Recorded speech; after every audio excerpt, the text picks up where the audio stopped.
Hello everybody, welcome back to another episode of Why Should I Care, the series where we unpack various works of literature with hopes of answering the question, why should we care about them?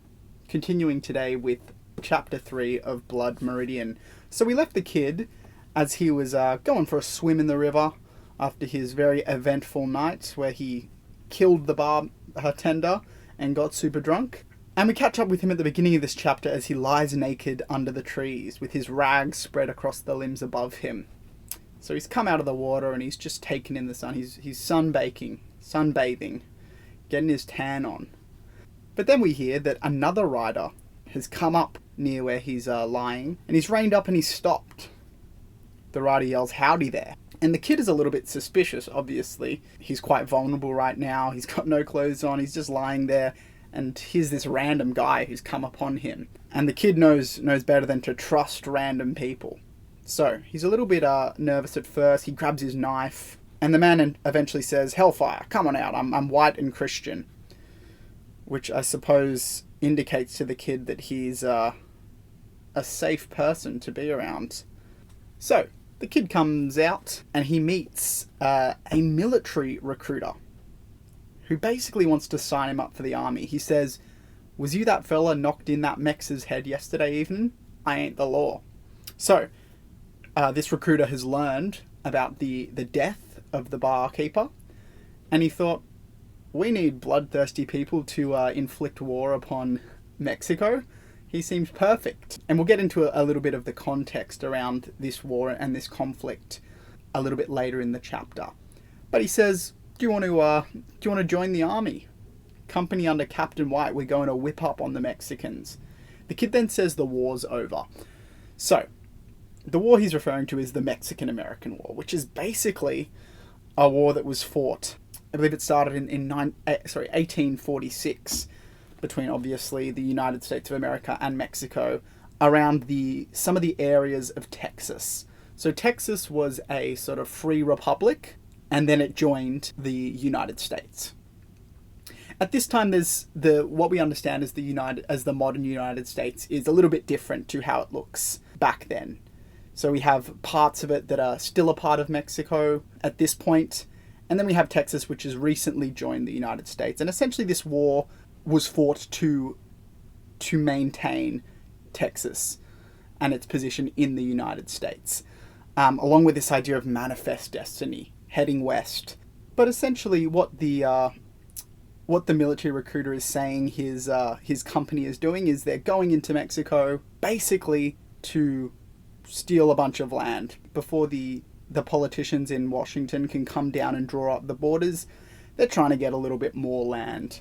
So, the kid, obviously looking quite disheveled, he's fallen on bad times. The recruiter notices this, and he no doubt sees the kid as a great option for the military, saying, "You don't need no wages. You get to keep everything you can raise. We go into Mexico, spoils of war. Ain't a man in the company who won't come out a big landowner." So he's basically saying to the kid, "You're like really poor right now. You've got absolutely nothing going for you. Why don't you join the army? We'll go down to Mexico. We'll have a great time. We'll kill a bunch of people and we'll take their land, and then you'll get some of that land and you'll be rich." The kid then looks at the man's horse. The horse was fitted out in tooled leather with worked silver trim. It had a white blaze on its face and 4 white stockings, and it was cropping up great teethfuls of the rich grass. So this man who's come along, he's basically got like a Lamborghini of horses. It's nice and beautiful. It's got silver trim. It's got nice stockings. I guess our sort of modern day comparison is maybe this is Andrew Tate with his Lamborghini, and he's come along to a kid, a young boy who's not doing so well, and he's saying, "Do you want to be rich like me? Why don't you join the army, or why don't you sell my course or whatever, buy my course, and you can be rich like me." So after thinking for a little bit, the kid then looks back at the horse and he says, "Don't reckon it'd hurt nothing." So he agrees to go meet with the captain that this recruiter is working for. So, the two, they travel back into the town that the kid was in last night. They walk through the streets. we get this very evocative line. They rode through the town with the recruiter splendid on the stocking-footed horse and the kid behind him on the mule, like something he'd captured. We get this very very intense contrast between the elegance and sort of status of this recruiter and the kid who essentially has nothing but the clothes on his back and this dying mule that is sort of seemingly knocking on death's door. We then get a callback to the kid's actions and the previous chapter. So as he walks through this town, he can hear the sound of little death bells tolling. They then go past the street that the kid was on last night and where he had committed the murder, and they basically see huddled at the front of a house a cluster of women and girls, all crying. They pass a horse cart stood at the door with the horses patient and motioning in the heat and the flies. So basically he walks past what appears to be the funeral of the man that he's killed. And I guess we sort of get this sense of injustice here, in that he's murdered this barkeeper over a misunderstanding, and he's certainly not being punished for it. He's almost being rewarded for it in a sense. The recruiter agreed to get him a horse and get him some new clothes. So his crime was actually rewarded in this world. That's the sort of place he's living in the world that he exists in. They continue past the funeral, and they end up at this lovely house. In the courtyard there were green plants growing, and they were freshly watered and steaming. The house is described as whitewashed with little ornate coloured tiles. So this is quite a nice house here that the captain is inhabiting at the moment. Again, this idea of be rich like me, join the army. Anyway, he goes up to meet the captain, and the captain's quite busy. He's writing some sort of letter. The kid walks in and he is basically ignored at first. The captain gets to work and ends up finishing his letter, and then he asks both the recruiter and the kid to take seats. So they talk for a little bit, and he's basically like, so you're the man that killed this Mexican person yesterday. And he also says, like, you look like shit, you probably need a little bit of help. And the kid actually says to explain why he looks like this, he says he was robbed again.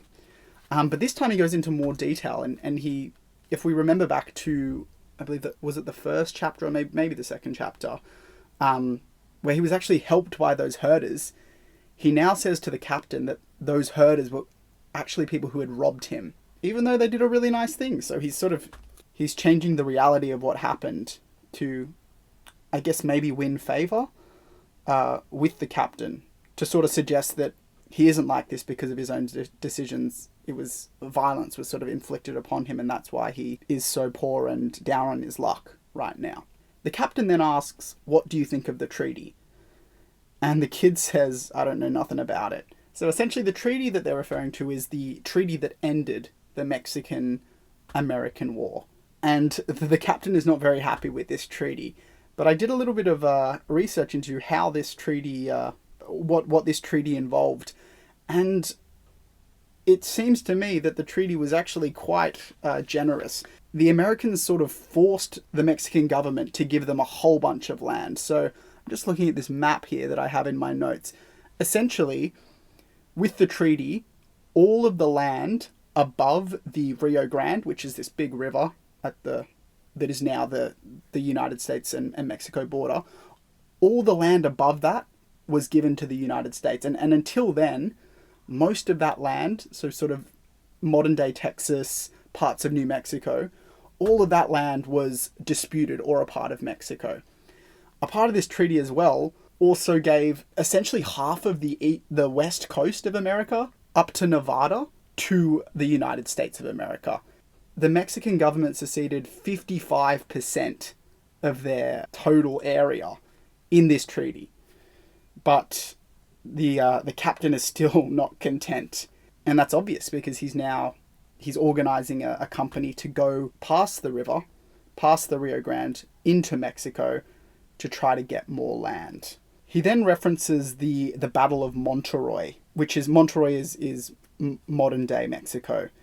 just south of the border, where there was an attack by the Americans. A couple of Americans died, I think 100 or so, and then a bunch of Mexicans died. And ultimately that land was not seceded. So it went back to it remained in Mexican hands.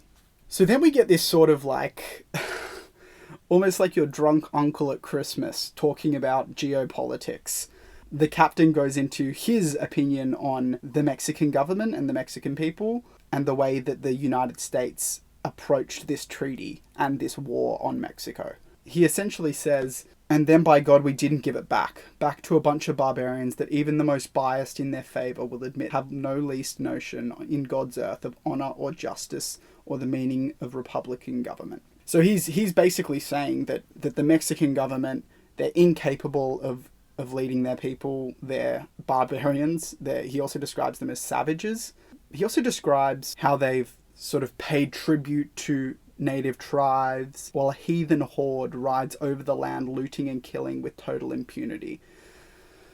So this comes down to a discussion of what sort of foreign intervention is acceptable and appropriate. What the captain is describing is he's saying that this land is not being governed properly. There's Native Americans running around killing and looting, and we need to go in there and fix it up. So obviously some parallels to the foreign policy of America basically ever since then. We get a mention of the Monroe Doctrine as well, which essentially refers to this president in the 1820s, President Monroe, basically said to the European countries, if they try to continue their colonial expeditions and maintain their colonial states in the Western Hemisphere, in the Americas, it will be sort of an indication that they want to go to war with America. The Monroe Document basically says the Western Hemisphere and the Americas are America's area, and the Europeans can't mess with it anymore. And you get these sort of ideas and this belief reflected in the current American administration, and maybe some of their actions in Venezuela as of 2025. And this idea that the Americas, that's the land for the United States to sort of impose their will and impose their interest on. And ultimately they can do that because they have this very large population and very strong military force. So, we continue. The captain says there is no government in Mexico. Do you know what happens with people who cannot govern themselves? Others come in to govern for them. Again, this same idea. If a country can't, quote, govern themselves in this captain's opinion, the Americans need to go in and they need to fix it up. Although what we understand of this expedition so far is that the company is going to go in and they're going to take land and they're going to enrich themselves. So what sort of help is this military company giving? You know, ultimately if a government says they're coming in to help, if an imperialist government says they're coming in to help, ultimately are they going to be that helpful? At the end of the day, everybody is out for their own interests. And that's a lot of what this book is about. So when they say we're going to go in and we're going to sort of clean it up, are they really doing that with the Mexican people's best interests at heart? I think we'll find out in the following chapters. So he ends this sort of long speech about how Mexicans are savages and they can't lead themselves and the Americans need to go in and whip it into shape. And sort of as he's finishing, we get this quite funny line. After the captain finished speaking, the kid glanced at the man beside him and he seemed to be asleep.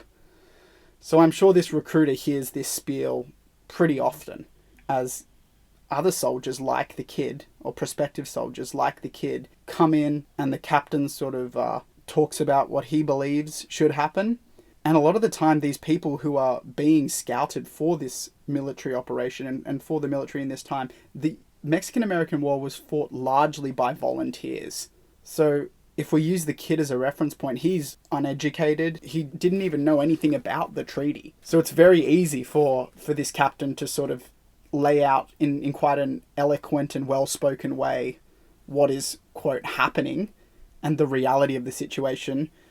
And for the kid to think, well, yeah, I guess that's right. So a lot of commentary on how governments sort of exploit undereducated, disenfranchised, poor people to fight their wars. And he does say that there's lots of land for everybody and that the kid will be rich, but do we really think that that's going to happen? You know, I think the kid has been brought in almost as cannon fodder for this operation because they need men to go do this, and I don't think it's ultimately in his best interest to go and fight this war. But the kid, he's got nothing. The captain offers him a saddle. He gives him some money. He gives him a new shirt. He says he'll give him a rifle. So ultimately, like, what is the kid to do? All he had before this recruiter came was his mule and his knife. So yeah, when we're in these difficult situations and we're very vulnerable, it's very easy to be taken advantage of. And I suppose it's difficult for us to judge somebody in that position, you know? So he's signed up for the military. He goes over to the camp, and the sergeant, the recruiter that he was with, he's looking for the corporal, but he can't find him. He then talks to another soldier at the camp and is basically like, we need to get this guy a horse and we need to get him a saddle, and basically can you take this guy in to the town and get him sorted and ready to fight for us. We then get this really interesting little section, which I'm not 100% sure I fully understand, so definitely let me know in the comments if you have different perspectives on what this is about. But the sergeant says, basically take the mule into town and sell it. This other soldier says that their mule won't bring $10. He then says they done killed another beef. The sergeant says, I don't want to hear about it. The soldier then says, I can't do nothing with them. And then the sergeant says, I'm not telling the captain. We then continue with the sergeant saying, ain't nobody sick as they? The soldier responds, no. And then the sergeant, thank God for that. So I think this idea, they done killed another beef. A beef, obviously referring to a cow. But what is they? Who is they? My understanding, given the following sentences about ain't nobody sick as they, is this is a reference to a cow has died of some sort of disease. Potentially cholera, which is referenced going forward. This is a military camp. There's people sort of living in squalor, essentially. There's just a bunch of people like the kid who have nothing, and they're living in this camp together, and there's cholera in this camp. Although we're told that no person has caught it yet, I think this is a reference to the keepers of these cows having to kill one of these cows because it got cholera. And if that is the case, it is quite effective foreshadowing to what happens in the following chapter, and offers an insight into the reality of living in this kind of military camp where disease and sickness is so almost can be more dangerous than the actual fighting and inflict more casualties than the fighting itself. But the kid then, later that night, he goes into town with these two other soldiers to get some new tack, or some, like a saddle and a bridle, which is that thing that goes on the horse's mouth that attaches to the reins. He basically needs to kit himself out. So they all go into the town. We get this very vivid description of what the town is like. They rode through a plaza thronged with wagons and stock, with immigrants and Texans and Mexicans and with slaves. So it's quite a sort of diverse spot. There's a lot of different kinds of people. If we sort of reference what we were talking about before with the war, the place that they are in right now is disputed territory that did belong to Mexico. There's obviously going to be a lot of Mexicans. There's obviously going to be a lot of settlers, so Texans, immigrants, and there's also going to be a lot of Native Americans in this area. The recruits, they continue on to the street where they find a Mexican like tack maker, so a person who makes saddles, and then they trade the mule.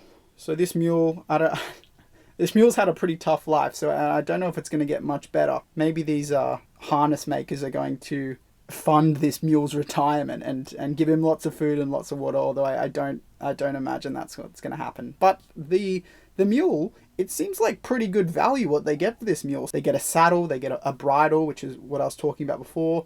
They get a blanket, and then they get a $2.50 gold piece for change. One of the recruits disputes this change, suggesting that maybe they should get more, but the Mexican's like, oh, whatever, no, you're not getting more.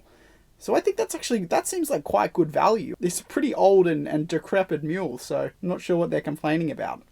Anyway, he also gets his boots fixed. And then they're like, well, does anybody have any money? Can we go get a drink?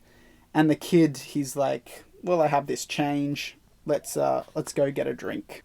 We get this really interesting line, another example of foreshadowing, where we hear, they were in good spirits, scrubbed and combed, clean shirts all, each foreseeing a night of drink, perhaps of love. How many youths have come home cold and dead from just such nights and just such plans? So basically the lads are getting ready for a night on the town. They're all looking good. They've combed up and they're gonna go get fucked up. But yeah, that quite ominous line, how many youths have come home cold and dead from such nights. We'll see how many of these youths make it home. So the recruits they continue. They find a tavern, a cantina it's described as, where they can go get drunk. And as they're drinking in this cantina, they are talking loudly about their mission, which is essentially to go into Mexico and steal some land, kill some Mexicans, and get rich. But there was a Mennonite in this tavern. So a Mennonite is a Christian. It's a form of Anabaptist Christianity. So it's not Catholic nor Protestant. And it's a sort of a big part of it is non-violence. So the Mennonite is probably not happy with what these guys plan on doing in Mexico. And we learn more about that. So as he sort of overhears what the recruits are talking about, the Mennonite says, they'll stop you at the river.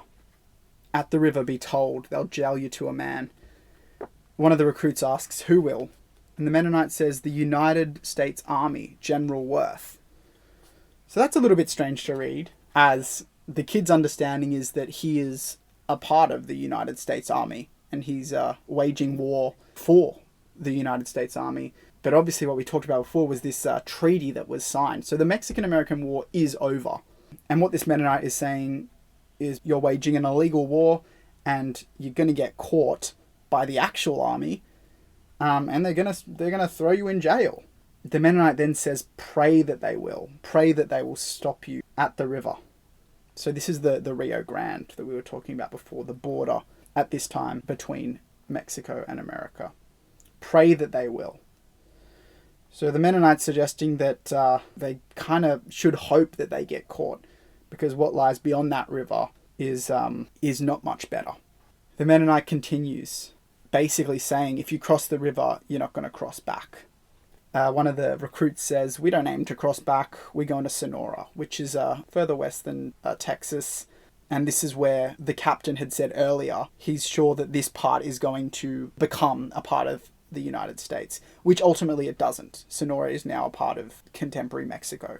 And then we get similar to the hermit, we get another religious figure coming in and basically outlining his point of view and his sort of religious understanding of the world. So he says, the wrath of God lies sleeping. It was hid 1,000,000 years before men were, and only men have the power to wake it. Hell ain't half full. Hear me. You carry a war of a madman's making onto a foreign land, you'll wake more than the dogs. So this is obviously quite an evocative section. He's saying, basically, if you go down there, God's not going to be happy, and he's going to sort of smite you guys down. And I think that becomes pretty clear that is sort of what happens when they do cross into Mexico. Hell ain't half full. You carry war of a madman's making onto a foreign land, you'll wake more than the dogs. So he's suggesting that they will awake the wrath of God. And what form will this sort of wrath of God take? Potentially it'll be the native Indians that the captain was talking about that were sort of ravaging the lands of Mexico. Maybe it will be the Mexican army. But he is offering quite a sense of sort of ominous foreshadowing here as to the journey that they're about to take. And the lads, in response to this guy, they're like, shut up, you guy. Nobody cares about what you're saying. We're going to have a great time. Sort of like this, what is it, all quiet on the Western Front, where they're all excited to go to war, excited for adventure. They're going to get rich. And they don't want this guy killing the vibe, you know. He's sort of killing the vibe. He's talking about the wrath of God and waking more than the dogs. He's a bit of a vibe killer. So they basically say, they sort of berate the old man and then he moves away. How else could it be? How these things end in confusion and curses and blood. Now this is quite clearly also a reference back to what happened with the kid and the barman. First, the conflict between the kid and the barman started with confusion. This language barrier. Then it went into curses when the kid didn't get what he wanted. And then it ended in blood. A pretty sort of bleak outline of how people in this time and you know, people today deal with disagreements and misunderstandings, and how often these things come up purely based on confusion and misunderstandings. They start in that way, but they quickly devolve into violence and blood. Anyway, the kid and his new friends, they keep partying on, and essentially at the end of the night, one of the recruits has ended up dead. By dawn, the kid and the second corporal knelt over the boy from Missouri who had been named Earl, and they spoke his name and he never spoke back. The boy lay with his skull broken in a pool of blood. No one knew by whom. So sort of in reference to that previous line, no doubt there was some sort of argument, confusion. We get a line earlier. There were words said that could not be put right again. And because of this sort of disagreement that happened, this prospective soldier was killed, sort of beaten up and had his skull broken. And then guess who comes along? The vibe killer himself, the Mennonite. So the Mennonite comes by and he says this very evocative and thought-provoking line as he looks down at the dead soldier. There is no such joy in the tavern as upon the road thereto. So I think surface level, it's pretty clear what he's saying is the destination, or the tavern in this case, it's the outcome is never as good as what you expect. Now this could have a number of meanings. I think it's interesting to think about it in the context of the military expedition into Mexico. If we think of Sonora as the tavern, there is no such joy there. The outcome of this journey is not what is expected and what you hope for. These kids, obviously, they're sort of excited to go fight. They've been talking about it all night. They've got their new clothes, their new tack, and they're excited to go. But I think what the Mennonite is suggesting here is that the destination that they're going to and the outcome is not going to be what they expect or what they'd hoped for. I think there's also something in this idea that if we think of the tavern as hell, obviously the Mennonite is a religious figure and he believes in this idea of hell. There is no such joy in the tavern as upon the road thereto. So he could be suggesting as well that what the boys have been doing, they've been drinking, maybe they have been having premarital sex with a sex worker, they plan on going and killing, and they're enjoying this. But these ultimately, in the Mennonite's perspective and in his view of the world, these are things that lead you to hell. And there is no such joy as the joy of killing and the joy of having sex and the joy of getting drunk in hell. So I think there's a little bit in that sort of understanding, suggesting that when you become sort of morally corrupted, it's fun while you're alive and here on earth. You may enjoy it. But that joy is not felt in the afterlife, in hell, where acting on these impulses and committing these, I suppose, sins leads you. That is hell. That's where it leads you in this Mennonite's perspective. And then just like the hermit, he puts his hat on and he heads off. So yeah, another example of this sort of religious figure coming in, talking about God, talking about the world, and then leaving the characters only with what he's sort of said and leaving them to sort of ponder that and think about that. And also leading readers like us to ponder what they're saying and come up with conclusions as to maybe what these lines mean. But that is the end of chapter 3. So yeah, quite a bit happens here. The kid is obviously recruited into the military. We get a lot of commentary on, first of all, American imperialism and American intervention and foreign intervention in the sort of Western Hemisphere. But I think you can also draw comparisons with this sort of framing and this critique. You can draw comparisons to American imperialist expeditions not in the Americas, in the Middle East, perhaps. Perhaps what's happening in the Middle East right now, literally, as we sit here and discuss this book. We also get some commentary on how war and how the army looks very appealing for somebody who has nothing. It gives you an opportunity to rise above your station, and it's sold as that. But for so many of these people, both in this time and today, it doesn't give you an opportunity to rise above your station. You go to a foreign land basically for the interests of others. You fight and die for their kind of financial interest. Maybe the kid could get some land or some money out of it, but is it sort of morally good? This is a world where you take what you can get and you keep what you can keep, you know? So the kid understands the world in the sense that maybe part of him feels like going and doing this and stealing this land from the people of Mexico and more largely the Native Americans. Maybe part of him thinks that this is morally wrong, but ultimately you take what you can get and you keep what you can keep. If these people can't fight for what they have, why should they deserve to keep it, you know? And that's sort of in line with what the captain was saying about Mexico as well, in that he sort of thinks that the Mexican government has sort of forfeited their right to this land because they cannot fight and they cannot keep it. And then we get the lads on the town, we get the Mennonite, and we get the death of one of the soldiers, which is, again, it offers some insight into potentially how your actions while you're alive, how they might affect you in your next life, if that's something that you believe, but how it also affects the people that you're inflicting this sort of violence on. So, in our next chapter, we head to Mexico, and we'll see if there is such joy in the tavern as upon the road there too. Thank you for listening to the third episode of our Blood Meridian chapter-by-chapter analysis. Like I've sort of said throughout it, I think there's a lot in this chapter to talk about and maybe understand and sort of view in comparison to how things are today. And I think this chapter goes a long way to answering why should we care about this book and why is it so relevant even today. So feel free to put your ideas or differing perspectives in the comments.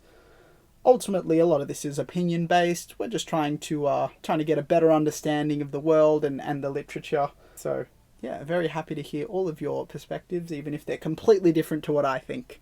But thank you for listening and have a great day. I'll see you in the next episode.